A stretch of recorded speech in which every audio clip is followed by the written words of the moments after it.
देश के कई राज्यों में चुनाव हो रहे हैं, लेकिन झारखंड के लिहाज से असम विधानसभा का चुनाव महत्वपूर्ण माना जा रहा है, क्योंकि वहां झारखंड मुक्ति मोर्चा और कांग्रेस के बीच सीट शेयरिंग पर बात नहीं बन पाई।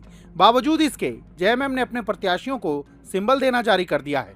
जेएमएम ने अब अकेले चुनाव लड़ने का फैसला कर लिया है। पार्टी ने 19 सीटों पर उम्मीदवार उतारने की तैयारी पूरी कर ली है। बताया जा रहा है कि ये सभी सीटें मुख्य रूप से अनुसूचित जनजाति यानी एसटी आरक्षित हैं, जहां जेएमएम अपनी पकड़ मजबूत मानती है। इतना ही नहीं, जेएमएम ने 2 सीटों पर अपने प्रत्याशियों को चुनाव चिन्ह भी दे दिया है, जिससे साफ है कि पार्टी अब पीछे हटने के मूड में नहीं है। देखिए, जहां तक मुझे भी खबर है, देर रात पार्टी ने फैसला किया कि हम चुनाव मैदान में उतरेंगे। गठबंधन पर बातें नहीं बनी तो हम अकेले चुनाव उतरेंगे और सिंबल डिस्ट्रीब्यूशन का काम भी शुरू हो गया। आज आखिरी दिन है और मैं समझता हूं अगर कांग्रेस थोड़ी भी संजीदा है, गठबंधन बरकरार रखना चाहती है, आसाम में एक सेकुलर गवर्नमेंट बनाने के प्रति ईमानदार है, तो निश्चित रूप से जिन सीटों की घोषणा हमारी पार्टी के द्वारा की जा रही है या की गई है, वहां अपने उम्मीदवार ना उतारें या नाम वापस ले लें। तो मुझे लगता है एक सार्थक प्रयास होगा एक सेकुलर गवर्नमेंट बनाने में, क्योंकि हमारी जो लोकप्रियता है वो किसी से छुपी हुई नहीं है। हम आसाम के 90 लाख जनता की लड़ाई लड़ने के लिए आगे बढ़े हैं। माननीय हेमंत सोरेन जी को आसाम की वो जनता जो आदिवासी बहुतायत में लोग हैं, वो आज सर आंखों पर बिठाने का काम कर रही है और उनकी लड़ाई अब झारखंड मुक्ति मोर्चा लड़ेगा पूरी मुस्तैदी, पूरी ताकत के साथ। तो जनता का विश्वास हमें प्राप्त है, उस अनुरूप हमें मान सम्मान भी मिलना चाहिए।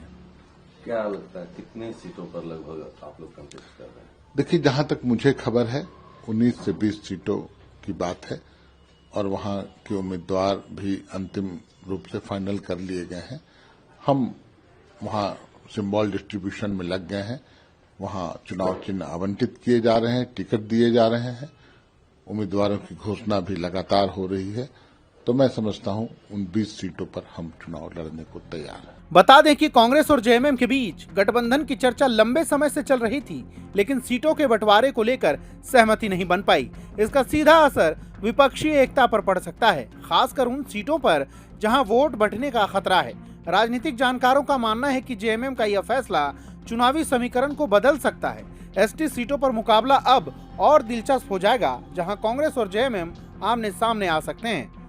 इधर जमशेदपुर पूर्वी के विधायक सरयू राय ने असम विधानसभा चुनाव को लेकर झारखंड मुक्ति मोर्चा की भूमिका पर बेबाक टिप्पणी की। उन्होंने कहा कि असम में रहने वाले आदिवासी समुदाय के लोग भले ही झारखंड और ओडिशा से गए हों, लेकिन अब वे स्थानीय परिवेश में पूरी तरह रच बस गए हैं।